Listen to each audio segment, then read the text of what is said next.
Ladies and gentlemen, here is your host, Walt Disney. Thank you, Garco. In this exciting age when everyone seems to be talking about the future possibilities of space travel, there's much speculation on what we will discover when we visit other worlds. Will we find planets with only a low form of vegetable life, or will they be mechanical robots controlled by super intelligent beings? One of the most fascinating fields of modern science deals with the possibility of life on other planets. This is our story. In the beginning, man's world was his cave.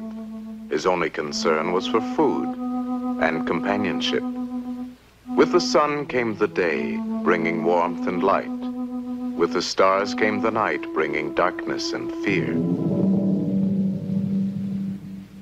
Later, when man became a shepherd, he spent more time contemplating the mystery of the stars.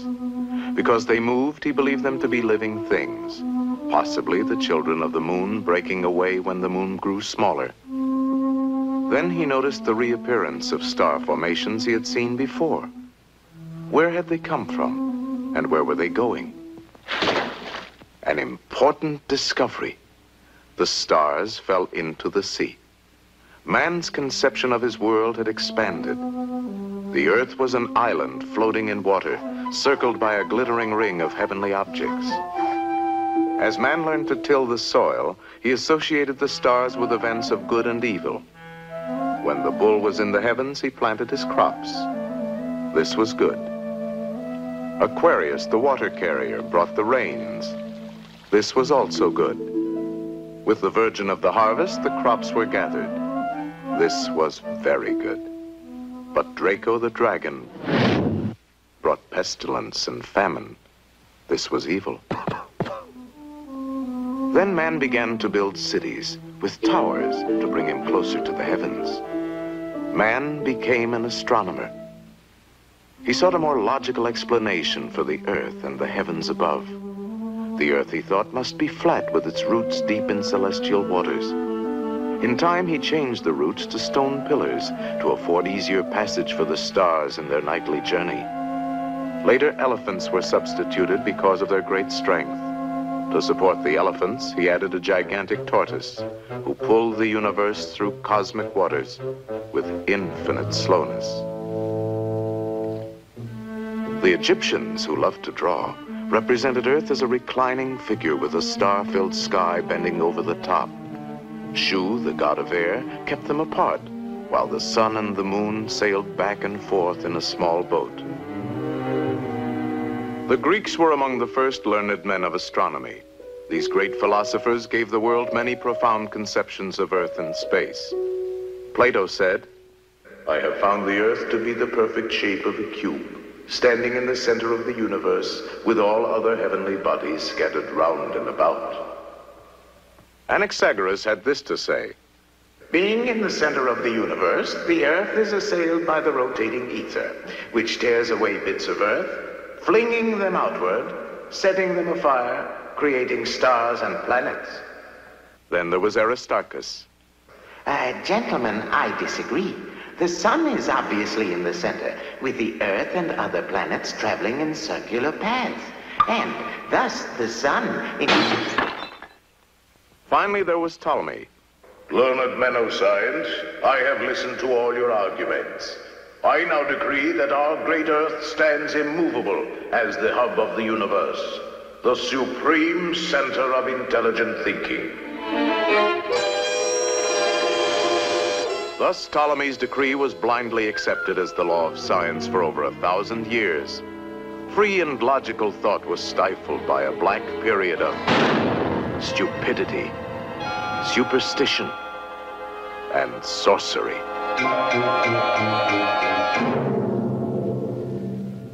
With the Renaissance came a learned monk, Nicholas Copernicus. He proved mathematically that the Earth was not the center of the universe, but was merely one of many planets circling the glowing sun. In 1610, Galileo published his Sidereus Nuncius, in which he vividly described the wonders of the heavens as seen through that great new invention, the telescope. The planets were not spots of light, but were spheres like the Earth. Jupiter had belts of color. Venus had phases like the moon. Saturn had a gorgeous ring, and Mars was round and red. People began to speculate about life on other worlds. One of the first to describe people of other planets was the romantic Frenchman, Bernard de Fontenelle. While walking with a young lady in a garden, he discusses with her the possibility of life on other worlds. She is delighted with the prospect of learning astronomy. The sun is a boiling ball of liquid gold. The inhabitants cannot see these riches. They are blind. Mercury is so close to the sun that the people are crazy with the heat. Venus is the planet of passion. People do not cook because they live on air, music, and love. The men of Saturn are very cold and miserable. They never move from the spot where they are born. Jupiter is so big that people never see or meet other people. Mars is very populated with luminous birds who do not fly.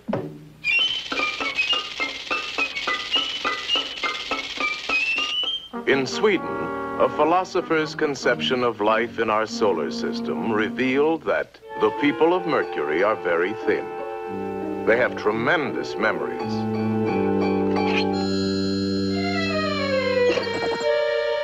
Their cattle are extremely small. The natives of Jupiter are pretty. They do not lie or steal, but they are terrified at the sight of their giant Jupiter-type horses. There are two kinds of people on Venus: mild people and fierce people. Inhabitants of Mars are clothed in fibers. They converse by means of thought transference. During the 19th century, Mars was more and more regarded as the planet most likely to harbor life, especially when astronomers thought they saw specks of light appear on the surface of the red planet. Many people believed that these were attempts to signal the Earth, and immediately plans were laid to build a gigantic mirror to return the friendly greetings. Later, Kurt Laswitz thrilled the world with his story about a crew of Earthmen who are captured by a magnetic Martian spaceship. The Earthmen are taken to Mars, where they are wined and dined on synthetic food.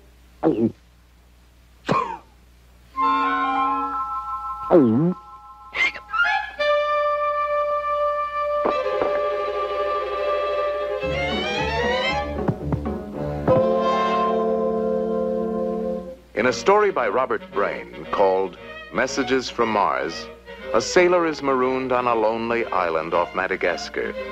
He discovers a rare and powerful telescope planet, which he immediately focuses on Mars. The Martians he sees are exactly 10 feet tall.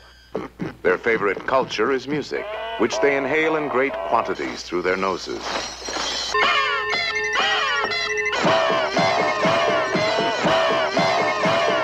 As the 20th century dawned, H.G. Wells excited countless imaginations with his approach to life on Mars. In his War of the Worlds, he describes an invasion of the Earth by octopus-like creatures who are encased in giant fighting machines. With their heat rays and poisonous gases, they are quite invincible until they encounter the common germs in our atmosphere.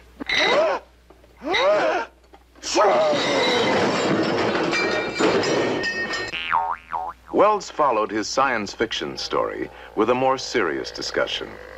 He reasoned that plants would grow taller and thinner in the weaker gravity of Mars, and insects would probably be larger than those on Earth. The Martian animals, covered with fur or feathers during winter, would lose their covering with the coming of summer. The people of Mars would probably walk on their hind legs, their barrel-chested bodies covered with a coating of down. Their ample skulls would be crammed with intelligence, and their trunk-like noses indispensable for feats of engineering. Edgar Rice Burroughs supplied his readers with a complete Martian dictionary. Barsoomian, warlike people of Mars. Human bipeds with variegated color characteristics. Banth, Martian lion, dwells in Dead Sea areas, is carnivorous, has 10 legs. Kalat, a pony-sized Martian dog with a frog-like head. Thoth, a dog-sized Martian horse with about 8 legs.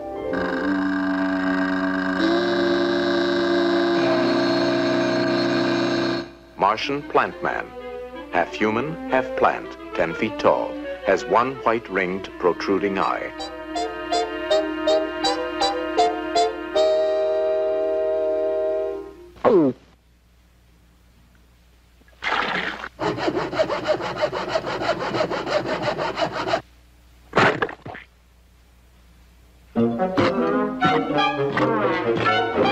Through the years, there have been frequent rumors that Martians disguised as Earthmen walk amongst us.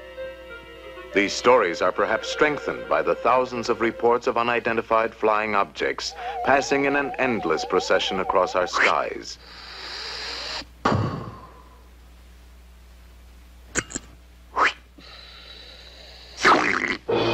Today, a space-conscious public avidly consumes tons of story material about life on other planets.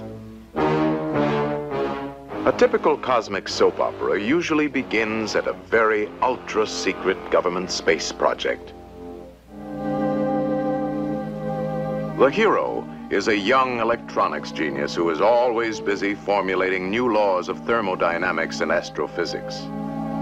The heroine is his secretary, efficient, hardworking, and rather attractive. Of course, the villain is a mechanical robot from Mars. He is usually controlled by a Martian mastermind whose appearance is too horrible to reveal at this time. The escape device is a late model electrophlegmatic flying saucer. The story plot usually concerns the lack of some precious element on Mars, such as water or uranium or women.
Take a letter, Miss Smith. Gentlemen, after due consideration and thorough calculation, it is my unequivocal opinion that there is absolutely no life on the planet Mars.